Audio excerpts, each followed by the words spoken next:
감사합니다. 이제 말씀 들어갑니다. 자, 우리가 요한복음 6장을 다 마쳤어요. 그리고 이제 7장으로 넘어왔습니다. 그런데 이제 이 요한복음 7장에서부터 여러분들 시작되는 이 말씀이 7장부터 10장까지의 말씀을 한 말씀으로, 한 장으로 묶어서 여러분들 보셔야 합니다. 대부분 사람들이 7장, 8장, 9장, 10장에서 나오는 이야기들이 각각 다 틀리잖아요. 그렇죠? 그래서 이 각각 다 틀린 이야기들이 다른 색다른 이야기들을 전개해서 쓰여졌다라고 생각을 하는데, 저는 이 요한복음을 여러분들과 시작을 했었을 때 이 요한복음 1장에서부터 12장까지를 무슨 책이다 했어요? Book of Science라고 했죠. 바로 표적들의 책이더라는 거예요. 그러면 그 표적은 누구를 가리키고 있더라? 그래요. 예수를 가리키고 있는 거예요. 그러니까 이 7장부터 10장까지의 내용 중에 가장 중요한 것에 들어가 있는 키포인트는 지금 이 초막절이에요. 초막절. 우리가 보고 있는 요한복음 7장 2절에서 무엇이 시작이 됩니까? 초막절이 시작이 되어지더라는 것입니다. 그러니까 이 모든 이야기들은 바로 6장의 이야기를 이 요한이 그 맥락을 끊어버리고 새로운 이야기로 다시 넘어가는 게 아니라 6장의 이야기를 색다른 그림으로, 다른 시청각 교육의 그림을 가져다가 지금 똑같은 이야기를 우리에게 반복하고 있는 거예요. 자, 6장에서는 어땠어요? 수많은 예수님을 따랐던 많은 무리들과 그 제자들이 어땠습니까? 예수님에게 무엇을 원했어요? 예수님, 나에게 생명의 떡을 주시옵소서가 아니라 나에게 내가 먹고 배부를 수 있는 세상의 떡을 주시옵소서라고 그들은 예수님에게 늘 가가지고했어요. 그런데 그런 그들의 아우성 속에서도 예수님은 전혀 묵묵부답, 당신이 하셔야 할 말씀, 그리고 그들에게 주고자 싶어하는 것이 무엇인지를 아주 명확하고 명백하게 예수님께서는 그들에게 다시 한번 설명을 하죠. 그 설명이 무엇이었습니까? 나는 너희들에게 군사적으로나 경제적으로나 정치적으로 너희들에게 힘을 주러 온 그런 메시아가 아니라 나는 생명을 너희들에게 주기 위하여서 온 메시아다라는 것을 그들에게 이야기합니다. 그래서 그 이야기가 바로 7장에서부터 10장까지의 내용에 담겨져 있더라는 것이에요.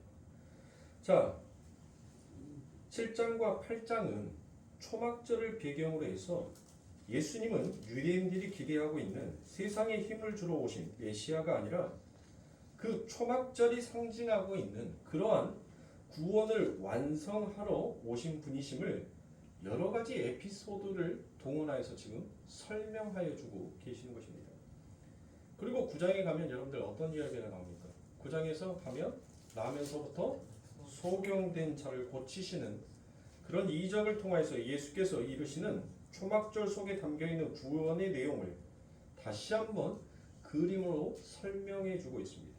그리고 10장에서는 유대인들이 원하는 세상의 힘을 약속하는 거짓 목자와 참된 목자이신 예수 그리스도가 어떻게 다른지를 예수님께서 다시 한번 친절하게 설명을 해주고 있는 것입니다.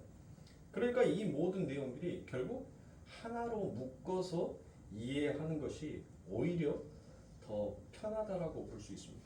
그러니까 요한은 6장에서는 예수님을 유월절의 기능을 대체하는 새로운 유월절로 제시를 한 뒤에 7장과 8장에서는 예수님을 초막절의 완성으로 제사를 하고 있는 것입니다.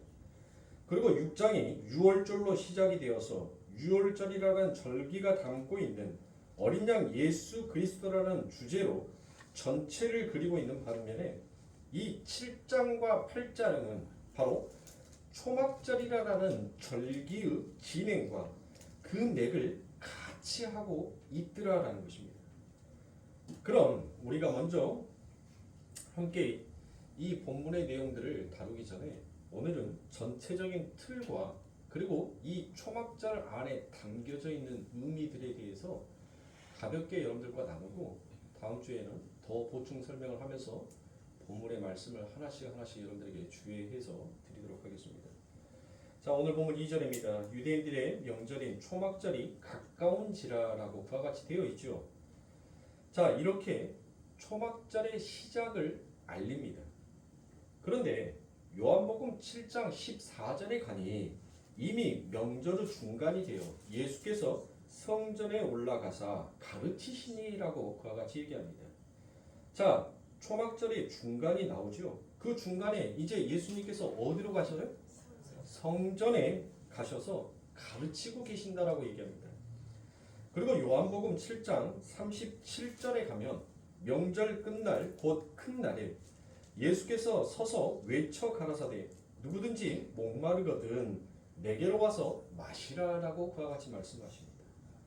자, 예수님께서 초막절이라는 절기의 끝날에 성전에서 복음을 전하고 계시더라는 것입니다. 지금 7장은 이렇게 초막절에서 시작하여 초막절로 끝이 납니다. 그리고 그 뒤로 복음을 전하시는 예수 그리스도를 잡으려 하는 대제사장들과 바리새인들과 그 하속들의 이야기가 이어지고 그 다음 이야기는 다소 엉뚱한 장면이 갑자기 등장을 합니다. 그 장면이 바로 7장 53절에서부터 8장 11절까지에 가면 어떤 내용이 나옵니까? 가늠하다가 잡힌 여인의 이야기가 느닷없이 등장을 합니다. 자, 여러분들 이 전체적인 그림들을 그냥 듣기만 하지 마시고 여러분들의 머릿속에서 그리셔야 돼요. 7장 2절에서부터 여러분들 뭐 했어요? 초막절의 시작을 알렸어요. 그리고 14절에서는 초막절의 중간을 말했고 7장 37절에서는 끝날에라고 얘기를 했어요. 근데 다 이 세 부분 시작과 중간과 그 끝날에 여러분들 어떤 이야기가 그 가운데에 삽입이 되어 있는지를 여러분들이 본문의 말씀들을 읽으셨다면 이해할 겁니다. 어떤 이야기예요? 바로 그 초막절이 시작이 되었었을 때도 누가 가까운 예수님의 형제가 누구를 믿지 못하는 거예요. 그 예수를 믿지 못함이 그 안에 들어져 있습니다. 그리고 난 다음에 자 7장 14절에 가면 예수님께서 가르치시는데 누가 그 예수의 말을 믿지 않아요? 바로 유대인들, 하나님의 백성이라고 하는 자들이 그 예수님의 말씀을 믿지 아니하더라는 것이죠. 그리고 7장 37절에 그 끝날 후에 예수님께서 말씀하셨는데 여전히 하나님의 종이다라고 하나님의 선지자라고 하는 바리새인들과 대제사장이 그 예수 그리스도의 말씀을 믿지 못하더라는 것이에요. 이게 바로 믿지 못하는 그들의 실상이 무엇인지를 그 성전이 시작이 되고 그 성전이 완성이 되어질 때까지의 그 모습들이 담겨져 있는 바로 이게 우리의 모습인 것입니다. 우리가 구원을 받았을 때 우리의 구원이 시작이 되었을 때 우리는 예수가 누구인지 그분이 무슨 일을 했는지 성경을 읽을 때마다 전부 다 믿어지지가 않은 거예요. 그렇죠? 안 믿어졌잖아요. 아니 사람이 어떻게 물리를 걸을 수가 있어? 어떻게 사람이 질량의 법칙을 초월할 수가 있지? 이건 말이 안 되는 이야기야.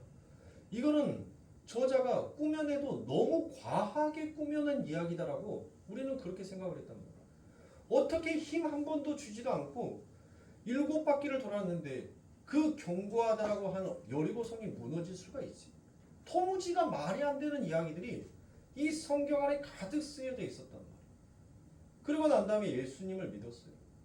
그리고 예수님께서 말씀하셨던 그 구원이라든지 우리들의 삶 가운데에서 무엇이 없어요? 예수를 믿으면 이제 우리들에게는 더 이상 죄에 대한 심판이 없다라고 얘기를 하는데 우리는 어때요? 지금 우리가 이 중간기를 살아가고 있잖아요. 우리의 신앙 속에서. 근데 우리들은 여전히 무엇하더라고요? 늘 우리는 죄인된 모습으로서 그 하나님의 말씀을 신뢰하지 못하고 믿지 못하는 자의 그 하늘의 백성의 모습으로서 늘 그려져 있습니다. 그리고 난 다음에 이제 하나님께서 그 하나님의 강권하신 은혜로 너희들은 다 기름 부은 왕 같은 제사장이다라고 얘기를 했단 말이에요. 지금 이 자리에 앉아 계신 우리는 전부 다 하나님 앞에 기름 부음 받은 왕 같은 제사장의 모습으로 이 땅을 살아가고 있어요. 근데 제사장인 우리들이 그 하나님을 단 하루하루를 살아가면서 얼마나 신뢰하지 못하고 그 하나님의 말씀을 얼마나 믿지 못하는지 우리의 신앙들이 지금 이 7장 안에서 너무나도 자고하게 드러나고 있더라는 것입니다. 그런데도 불구하고 예수님께서는 무엇을 얘기합니까? 끝까지 나는 너희들을 하늘의 백성으로 기필코 완성하고 낼 너희들의 구원을 완성할 자는 바로 너희들이 아니라 나다라는 것을 예수님께서 말씀하고 있는 것입니다. 그런데 여러분들 7장 53절에서부터 8장 11절까지의 내용, 이 가늠하다 잡힌 여인의 이야기를 보시면 여러분들 어때요? 거기에 가로가 되어 있을 겁니다. 가로가. 그렇죠. 가로가 되어 있다는 것은 이것은 AD 400년 이전의 사본에는 그 내용이 들어가지 아니했던 내용인 것입니다. 그래서 그 부분을 가로로 묶어놨어요. 그러니까 어떤 이야기를 해놨는데 못하는 거예요. 여러분들 우리가 자막만 듣고는 머릿속에 그림이 안 그려지잖아요. 지금 예수님의 이야기가 7장에서부터 초막절이 시작이 되었고 그렇게 그 명절을 끝날까지 예수님께서 당신의 백성들에게 가르치시는 내용이 무엇인지를 그 말로만 듣고는 그 현장의 모습이 우리들 머릿속에서는 그려지지도 않고 상상이 되어지지가 않는단 말이에요. 그렇죠. 그래서 이 7장에서 예수님께서 하셨던 그 말씀이 무엇인지 그리고 여전히 그 하나님의 말씀 앞에서 두 마음을 품고 살아가는 우리들 그런 우리들의 모습이 어떠한지 그렇게 율법에 의해서 죽을 수밖에 없는 우리들이 어떻게 하나님의 그 은혜 가운데 살아남을 받는지 그것을 우리 머릿속에서 상상하고 그릴 수 있게끔 첨부해 놓은 거예요. 여기다 가로를 넣어서 바로 7장의 시작에서 예수님께서 하셨던 그 말씀이 바로 이러한 말씀이다. 이런 거다라는 것을 그려놓은 거예요. 그러니까 윗절에 있는 기록되어 있는 그 말씀을 가지고는 예수님께서 당시에 성전에 올라가서 어떤 말씀을 그들에게 했고 그들이 무엇 때문에 믿지 못하였고 그 제사장들이 왜 예수를 잡아다가 돌로 쳐서 죽이려고 했는지 그걸 우리는 그릴 수가 없단 말이에요. 근데 그 그림을 바로 7장 53절에서부터 8장 11절까지 이 가늠한 여인의 이야기를 딱 삽입해 놓으면서 아 예수님께서 하셨던 이 말씀이 바로 이거였구나라는 것을 우리가 그릴 수 있는 거예요. 그러니까 우리의 이해를 돕기 위해서 여러분들 이 부분에 삽입이 되어 있는 것이지 AD 400년 이전의 사본에는 이 내용이 빠져 있는 내용입니다. 그러니까 그러면 여러분들 뭘 빼면 되겠어요? 뭘 빼면 내용이 이어지냐고 말이에요. 뭘 빼면 바로 7장 53절에서부터 8장 11절까지의 내용을 여러분들 그 내용을 딱 빼버리고 7장 52절부터 8장 12절의 내용으로 쭉 바로 연결시켜서 읽으면 여러분들 그 내용이 이어지죠. 왜냐하면 8장 12절에서 여러분들 무엇이 시작이 돼요? 무슨 이야기가 또 나와요? 성전의 이야기가 나온단 말이에요. 예수님께서 바로 그 성전에서 이야기를 하셨고 그 성전의 이야기 그 중간에 가늠하다 잡힌 여인의 이야기가 갑자기 삽입이 됨으로 인하여서 그 내용과 그 스토리가 바뀌어버린 것처럼 얘기를 하는데 아닌 거예요. 그러니까 오히려 7장 1절에서부터 8장 마지막 절까지 여러분들 그 내용을 바로 그 중간을 빼버리고 쭉 한 내용으로 읽으면 아, 이 말씀이었구나라는 것이 여러분들이 오히려 더 이해하기가 쉽습니다. 그래서 8장 59절 마지막 절에 가면 무엇이 적어져 있습니까? 저희가 돌을 들어 치려 하거늘 예수께서 숨어 성전에서 나가시니라 라고 그와 같이 되어 있어요. 자, 그러니까 예수님께서는 그 7장에서부터 시작했던 그 성전의 이야기가 드디어 어디에서 끝나시는 거예요? 8장에서 끝이 나는 거예요. 왜냐하면 8장 마지막 절에서 예수님께서 그 성전을 나가심으로 그래서 8장에서 끝나는 거예요. 자, 이렇게 7장에서 시작된 예수님의 초막절 마지막 날 예루살렘 성전 광화가 8장에서 드디어 끝이 납니다. 이렇게 7장과 8장은 유대인들의 절기인 초막절과 아주 깊은 관계 있는 내용을 가지고 있다라고 봐야 합니다. 따라서 우리가 요한복음 7장과 8장을 좀 더 확실하고 쉽게 이해하기 위해서는 유대인들의 3대 절기인 초막절에 관한 사전적인 지식이 조금만 있어야 할 겁니다. 그 이야기들을 있어야지 지금 이 7장과 8장에 기록되어 있는 이 내용들을 이해하기가 더 원활하다라고 볼 수 있습니다. 자, 유대인들에게는 여러분들 여러 가지 절기가 있었어요. 그렇죠? 절기들이 있는데 그 유대인들이 반드시 지켜야 하는 3대 절기가 있습니다. 3대 절기는 반드시 지켜야 돼요. 그 절기가 무엇이죠? 그 첫 번째, 6월절이죠. 두 번째, 우리가 7월달에 있는 절기, 77절, 맥추절, 오순절이라고 하죠. 우리가 이 맥추절, 그렇죠? 77절. 그리고 마지막 세 번째 절기가 뭐예요? 바로 초막절이에요. 초막절. 장막절이라고도 하고 우리가 그것을 수장절이다라고도 그와 같이 얘기합니다. 이렇게 이 세 절기는 유대인들 남자들은 반드시 예루살렘에 나아가서 하나님 앞에 그 제를 드려야 합니다. 신명기 16장 16절에 보니까 너희 중에 모든 남자는 1년 3차 곧 무교절과 77절과 초막절에 내 하나님 여호와의 택하신 곳에서 여호와께 보이되 공수로 여호와께 보이지 말고라고 그와 같이 말씀합니다. 우리가 오늘 자세하게 공부하겠지만 그 절기들은 모두 이스라엘 백성들이 애굽에서 나와서 광야를 걸쳐 약속의 땅인 가나안에 들어가게 된 그 출애굽 사건과 관계가 있는 절기들이라는 것입니다. 자, 하나님께서 유대인들에게 출애굽 사건을 기념하는 절기를 지키도록 하는 것에는 여러 가지 하나님의 이유가 있었어요. 근데 그 이유들을 여러분들 딱 세 가지로 나누어서 볼 수 있으면 여러분들 그 첫 번째가 무엇입니까? 그들의 출애굽이 하나님에 의해 주도되어지고 하나님에 의해서 완성되어진다라는 것을 그들에게 이 세 개의 절기를 지키면서 알으라는 거예요.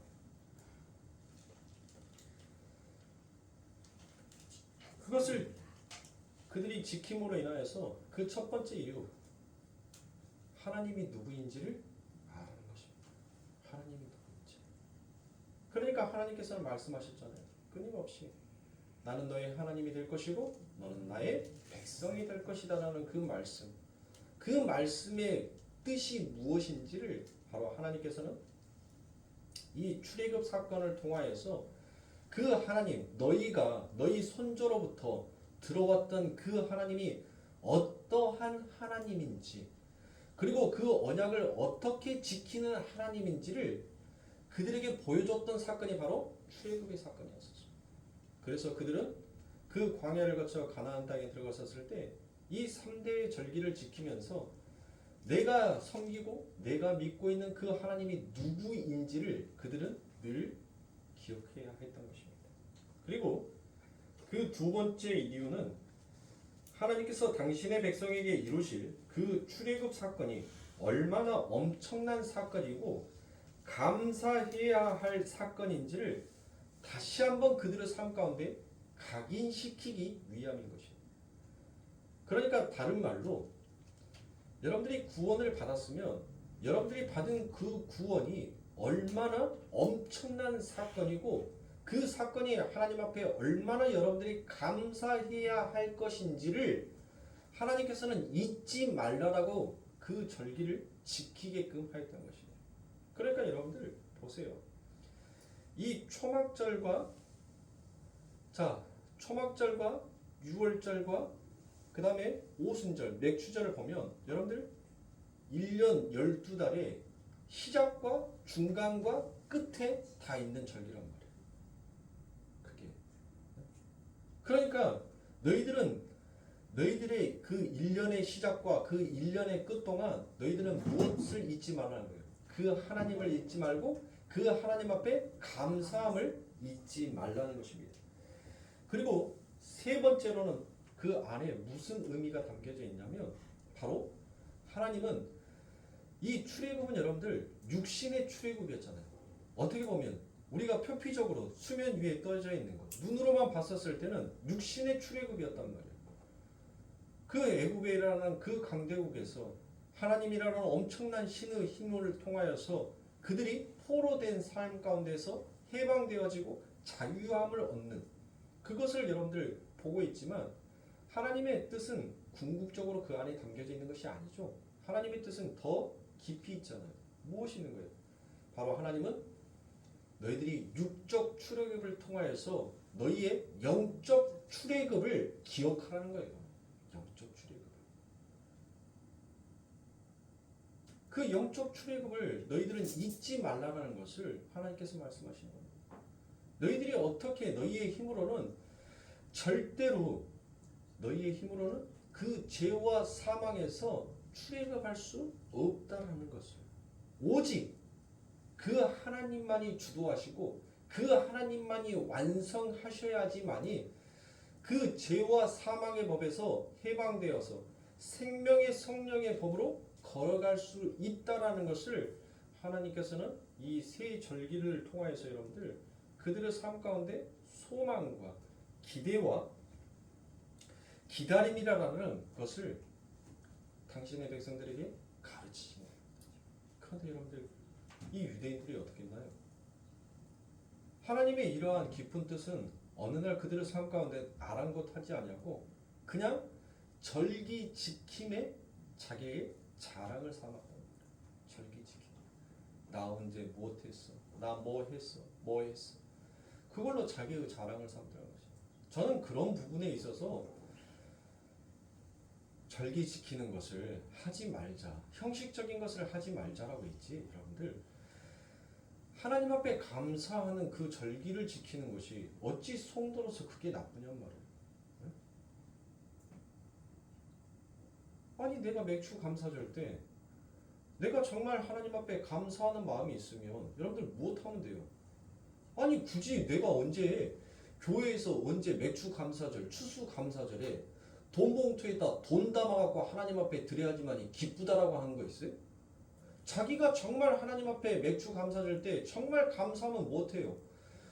아니 자기 가지고 있는 거 하나님 앞에 드리면 되잖아요.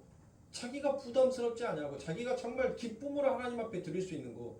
근데 왜 그것을 전부 다 물질인 돈으로만 연관시켜서 돈 집어넣어서 나는 맥주절 지켰다. 나는 추수감사절 감사했다.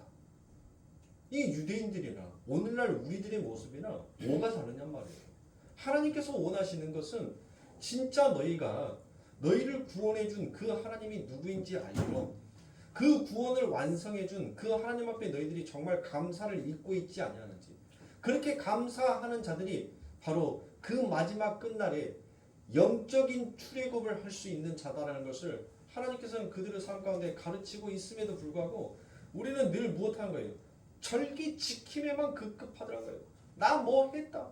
나 감사한금 냈다. 나 11조 했다. 나 하나님 앞에 선교했다.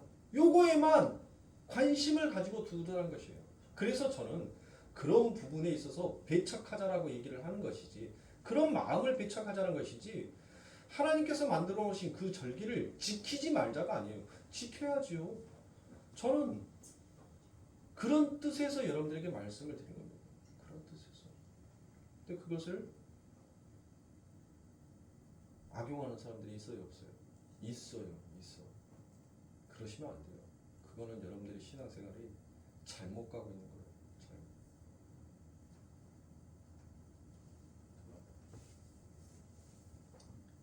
따라서 우리도 그러한 실수를 하지 않기 위해서는 먼저 이 이스라엘의 절기에 관해서 사전적인 지식을 가질 필요가 있습니다. 오늘 이 세 절기 속에서 우리가 먼저 알아야 할 이 6월절에 관해서 아주 객관적인 사전 지식을 쌓고 그 다음부터 여러분들과 함께 본문의 말씀을 해석해 나가도록 하겠습니다. 여러분들 이스라엘이 어떤 일로 기아로 출애굽을 하게 되었습니까? 바로 그 출애굽의 사건. 그 첫 번째 사건이 바로 6월절이죠. 6월절. 바로 패스오브. 너물유, 너물월이라 해서 우리가 그래서 유월절이다라고 얘기합니다. 애굽의 장자들이 모두 죽임을 당하는 일을 기하로 이스라엘이 출애굽을 하게 되더라는 것입니다. 하나님은 그 출애굽의 서막인 유월절이 시작되는 달을 1년 중에 첫 달로 삼으라라고 이스라엘의 달력을 아예 바꾸어 버리시기까지 합니다. 출애굽기 12장 1절과 2절의 말씀에 보니 여호와께서 애굽 땅에서 모세와 아론에게 일러 가라사대 이 달로 너희에게 달의 시작 곧 해의 첫 달이 되게 하고라고 그와 같이 얘기합니다. 그러니까 여러분들 이 6월절은 1월달이 아니었던 거예요. 이 6월절은 실질적으로 이들이 가지고 있는 달력에 의하면 몇 월달이죠? 3월달과 4월달 정도 그 중간 사이가 바로 6월절이었던 것이에요. 그런데 하나님께서는 지금 이 이스라엘 백성들에게 그 구원의 역사의 초점을 맞춰버리신 거예요. 그들을 구원하시는 날을 이 역사의 초점으로 그 날짜까지도 하나님께서는 이제 바꿔버리시더라는 것입니다. 자, 6월절은 원래 3월에서 4월 사이에 있는 절기인데 그런데 그 달을 첫째 달로 삼으라고 하시는 것은 하나님은 이스라엘 역사를 지금 구속사에 맞추고 계시고 있다는 것입니다. 6월절은 구원의 시작 부분이기 때문에 첫째 달이 되는 것입니다. 레위기 23장 4절과 5절에 보니 기한이 미쳐 너희가 공포하여 성회로 삼은 여호와의 절기는 이러하니라. 정월 14일 저녁은 여호와의 유월절이요라고 그와 같이 되어 있어요. 자, 이렇게 그 뒤로부터 3월 혹은 4월 유월절이 들어가 있는 달을 하나님께서는 무엇이다라고 불러요? 정월이다라고 부릅니다. 자, 정월이면 여러분들 몇 월달이에요? 우리가 정월 초하루다라고 얘기하면은 그날이 몇 월 며칠이에요? 1월 1일을 우리가 정월 초하루다라고 얘기를 하잖아요. 바로 하나님께서는 그 6월절을 1월로 달력을 바꾸어 버리더라고요. 그 구속사에 맞춰서 하나님은 그 달력까지도 여러분들 바꾸어 버리시는 거예요. 이스라엘 백성들은 여러분들 이 6월절에 무엇을 합니까? 그들이 해야 하는 것이 있잖아요. 6월절 때. 뭘 해요? 점도 없고 흠도 없는 양을 잡아서 머리와 내장까지 완전히 그들이 다 먹어야 돼요. 그렇죠? 그리고 다 먹지 못하는 것은 여러분들 무엇합니까? 그 남은 것은 아침이 오기 전까지 모두 태워서 없애라라고 얘기를 합니다. 그러니까 여러분들 그 말은 너희들이 소화시키라는 말이 아니에요. 너희들이 짜분하게 막 먹어갖고 그것들을 소화제 먹으면서 콜라 마셔가면서 소화시키라는 내용이 아니에요. 그걸 소화시킬 수가 있어요, 여러분들? 아니, 가족들이 모여가지고 양 한 마리를 잡아서 먹는다 하면 여러분들 얼마나 많은 줄 아세요? 얼마나? 제가 20년 전에 뉴질랜드를 놀러 가가지고 그 우리나라 한국 돈으로 한 9,000원 주고 양 다리랑 있는 데에서 고기를 샀는데 그 9,000원어치 고기를 가지고 그때 뉴질랜드에 갔었을 때 선교사님을 포함해서 18명이 먹었는데도 고기를 다 못 먹고 남겼어요. 얼마나, 근데 양 한 마리가 얼마나 크냐고요. 머리부터 거기에 내장까지 다 먹으라고 얘기를 하니까. 그러니까 이 이야기는 소화시키라는 것이 아니에요. 다 먹으라는 것이 아니라 태우라는 거에 여러분들 거기에 여러분들이 중점하셔야 돼요. 태워라라는 거. 그것은 어린 양이신 예수 그리스도의 순환과 온전한 죽음을 상징하는 것입니다. 그러니까 뭐 해야 돼요? 다 먹어야 된다는 거예요. 다 온전한 죽음. 그리고 그렇게 양을 통째로 전부 먹어야 하는 것은 바로 복음의 통전성을 가리키는 것입니다. 이 통전성이라는 것은 여러분들 잘못 듣지 마세요. 통일성을 말하는 것이 아니에요. 이 통전성이라는 것은 완전하고 일치된 같은 마음의 상태를 말하는 거예요. 같은 마음의 상태. 그러니까 예수 그리스도께서 우리를 위하여서 죽으시기 위하여 이 땅에 내려오신 그 마음과 우리의 그 마음이 하나님을 향한 그 마음이 뭐 하다는 거예요? 온전하게 일치되어 있는 상태가 돼야 된다는 것을 그것을 바로 복음의 통전성이다라고 얘기를 하는 겁니다. 자, 그 부분에 대해서는 제가 다음 시간에 여러분들에게 설명을 드리고 이 복음의 통전성뿐만 아니라 이스라엘 백성들은 어린 양과 함께 쓴 나물과 무엇을 같이 먹어야 합니까? 무교병을 함께 먹어야 합니다. 자, 제가 지금 먼저 설명해 드린 것이 뭐였어요? 양이었죠. 양이에요. 자, 출애굽기 12장 8절부터 10절까지 보면 그날 밤에 그 고기를 불에 구워 무교병과 쓴 나물과 아울러 먹되 난로나 물에 삶아서나 먹지 말고 그 머리와 정강이와 내장을 다 불에 구워 먹고 아침까지 남겨두지 말며 아침까지 남은 것은 곧 소화하라라고 그와 같이 얘기합니다. 자, 무교병은 여러분들 무엇을 상징하는 겁니까? 뭐가 빠져 있는 상태예요? 누룩이 빠져 있는 것을 무교라고 하는 거죠. 이 무교병은 여러분들 또 하나의 상태가 다른 말로 해석하면 뭐예요?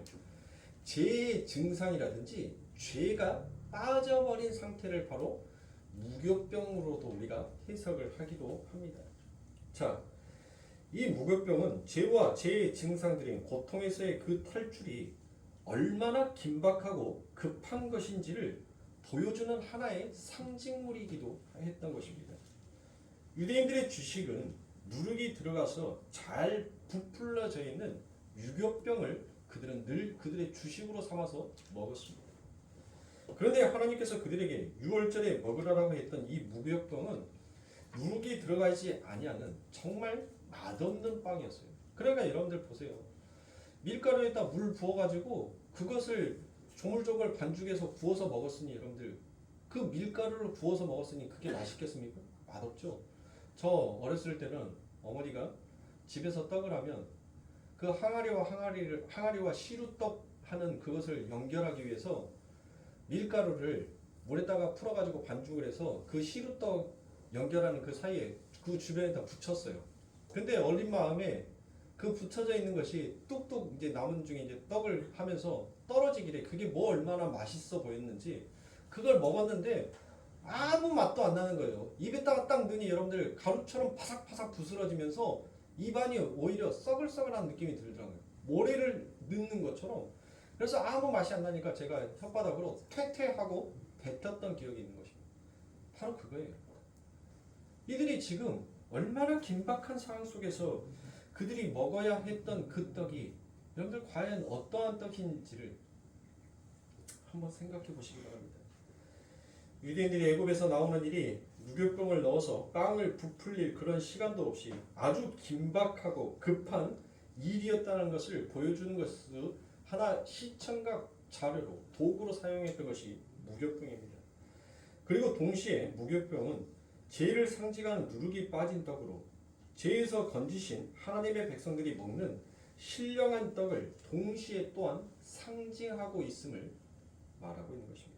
그 말은 다른 말로 긴박한 하나님의 구출 작전에 의해서 죄에서 건지신 하나님의 백성들은 이 세상에서 죄와 관계없는 삶을 추구해야 함을 하나님께서는 이 무교병 안에 고지하고 있는 것입니다. 그 떡을 계속 먹음으로 해서 우리가 무엇화가 되어 가는 거예요?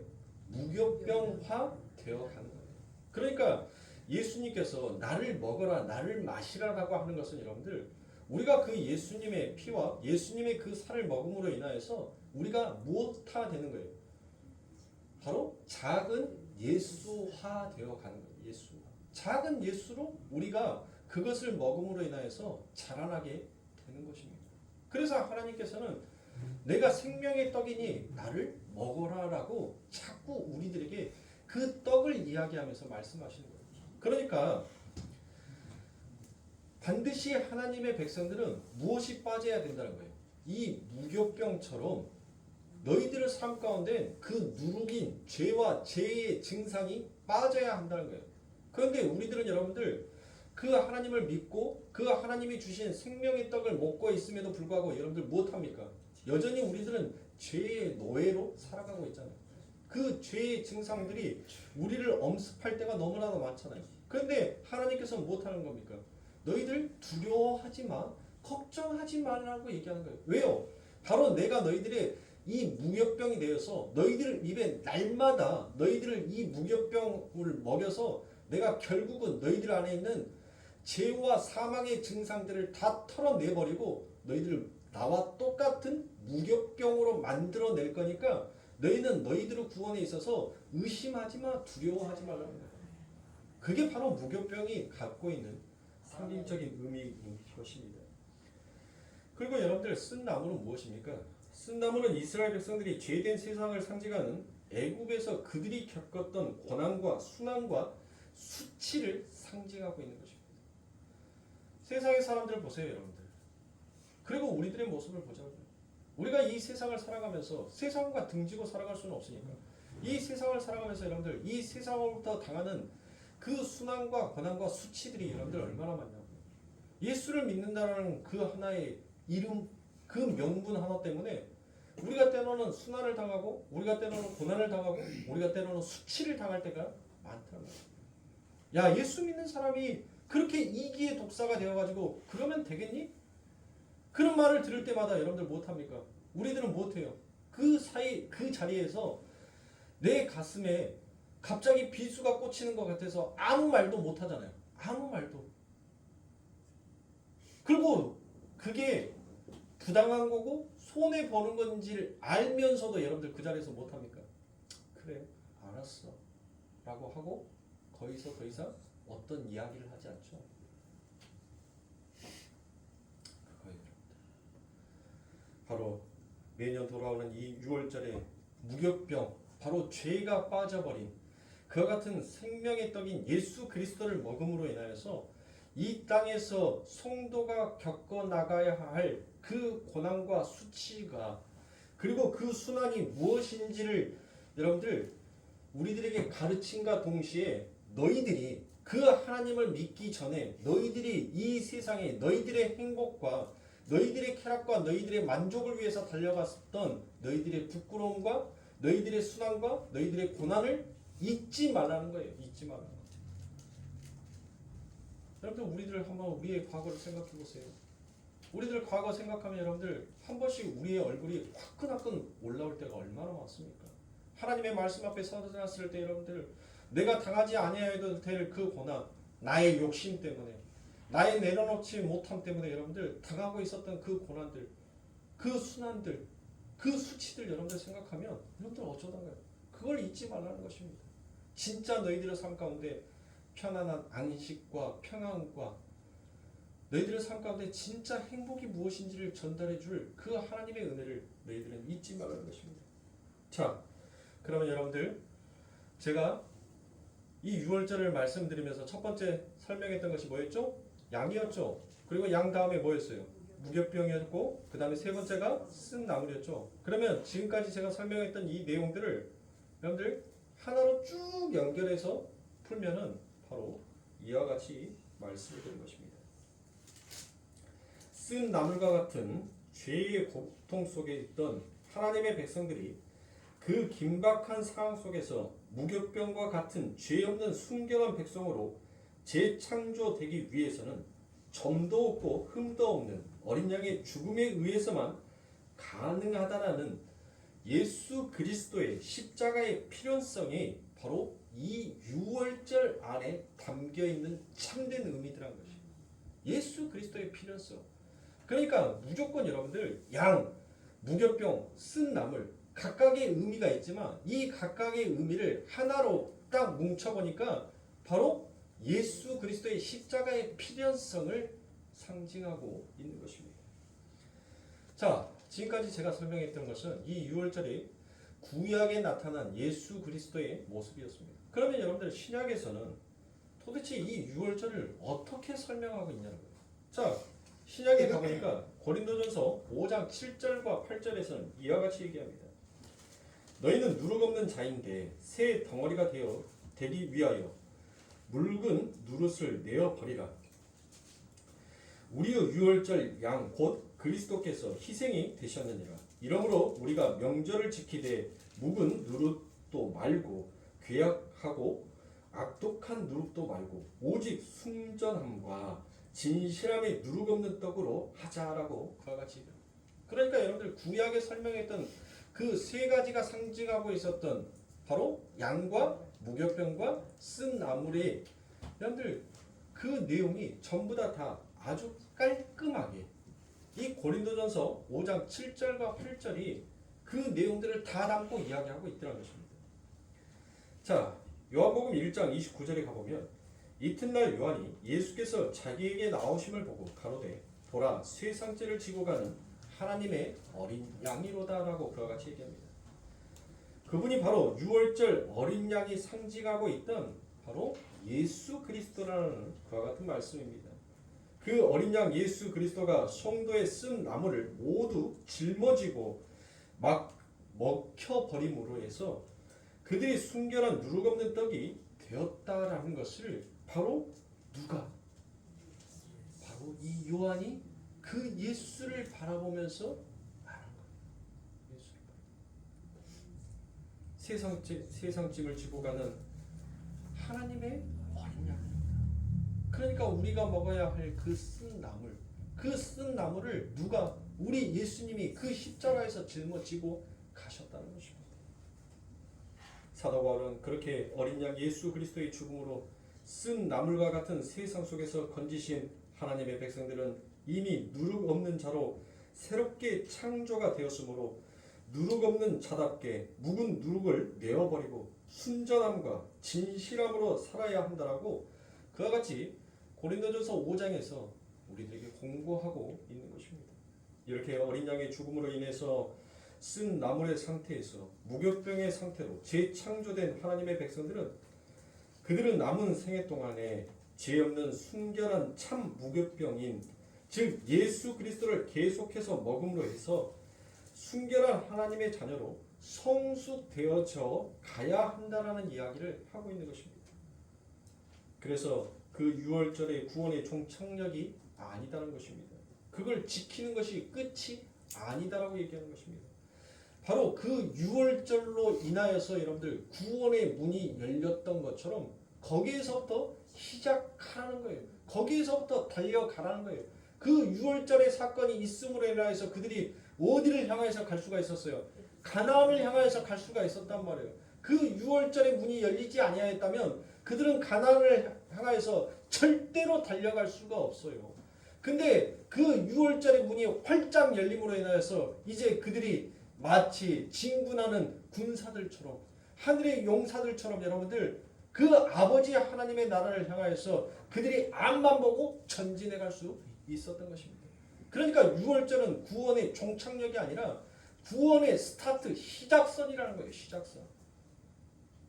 그래서 하나님께서도 이스라엘 백성들에게 6월절을 먹으라고 하실 때 마치 어디론가 급히 떠날 사람처럼 지팡이를 짚고 신발을 신고 서서 급히 먹으라라고 그와 같이 명령하신 것입니다. 그 내용이 바로 출애굽기 12장 11절에 너희는 그것을 이렇게 먹을지니 허리에 띠를 띠고 발에 신을 신고 손에 지팡이를 잡고 급히 먹으라. 이것이 여호와의 유월절이니라라고 이야기하십니다. 그러니까 사랑하는 성도님들, 우리가 그 유월절의 상징인 바로 예수 그리스도의 성찬을 함으로 인하여서 여러분들 그 성찬으로 우리의 죄가 그 성찬식에 참여해서 그 떡과 포도주를 마심으로 인해서 내 죄가 그날로서 다 끝나고 거기에서 끝이 아니에요. 끝이. 그 성찬은 내가 다시 구원을 향하여서 달려갈 수 있는 그 문을 하나님께서 그 하나님의 은혜로 열어주는 날이란 말이에요. 근데 그것을 모르고 그 떡과 포도주를 집어먹는 자는 여러분들 무엇한다는 거예요? 결국 자신의 죄를 집어먹는 자와 같다는 것입니다.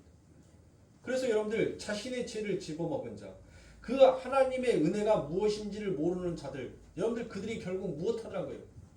그들이 광야에서 그 장정 60만이 그 광야에서 죽고 그 장정 60만이 다시 그 무덤에서 일어나 그 아버지 하나님의 나라를 향하여서 달려가게 되는 것입니다. 우리가 예수 그리스도의 떡과 포도주를 마시는 것은 그것이 구원의 완성, 구원의 종착역이 아니라 그것이 바로 하나님의 나라를 향하여서 그 하나님의 은혜를 덧입은 하나님의 백성들이 다시 그 걸음을 재촉하여 가는 곳이란 말이에요. 그러니까 오늘날 사랑하는 성도님들, 우리는 오늘 이 하루가 여러분들 어떻게 시작이고 어떻게 끝이 났는지 정말 모를 정도로 너무 분주하게 시간들이 갔어요.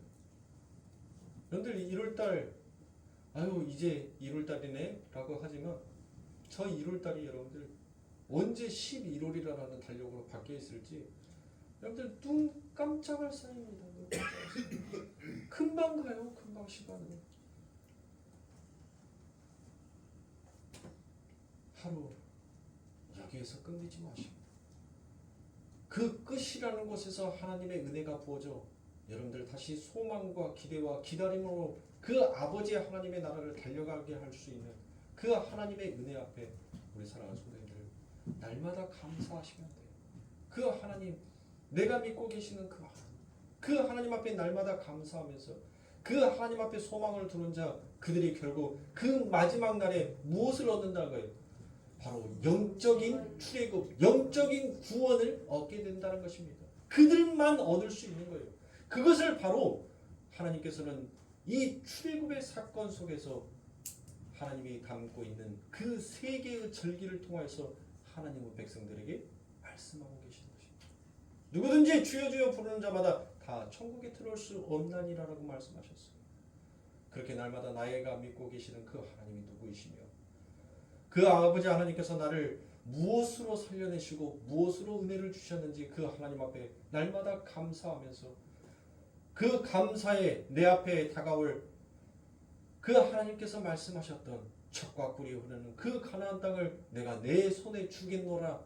네가 그것을 차지하기 전까지는 나는 너를 필고 떠나지 아니하는 나는 여호와니라라고 말씀하신 그 하나님의 언약의 말씀 앞에 기대하며 소망을 품고 기다리면서 묵묵히 그 구원의 시작의 발걸음을 걸어갔었을 때 그들에게만 허락되어지는 진짜 구원의 문, 출애굽의 문, 6월절의 문이 그들에게만 허락되고 그들에게만 열려지더란 것입니다. 그러니 천국을 여러분들 들어갈 수 있는 자가 많지가 않은 거예요. 그런 우리들을 하나님께서 날마다 그 예수 그리스도께서 날마다 우리들의 입에 생수의 강이 흐를 수 있게 그 하나님께서 생명의 떡이 되어서 날마다 우리 입에 넣어주심으로 인하여서 꺼져가는 그 불씨에 하나님께서는 다시 불을 지피시고 우리를 걸어가게 하십니다. 그런 아버지 하나님의 은혜의 소망을 두고 이 1월의 첫 수요 예배 여러분들 그 소망 속에서 여러분들 이 일주일에 가장 중간인 3일의 불을 밝히시면서 여러분들 하나님의 나라를 소망하시는 우리 성도님들이 되시길 주님의 이름으로 축원합니다. 기도하겠습니다.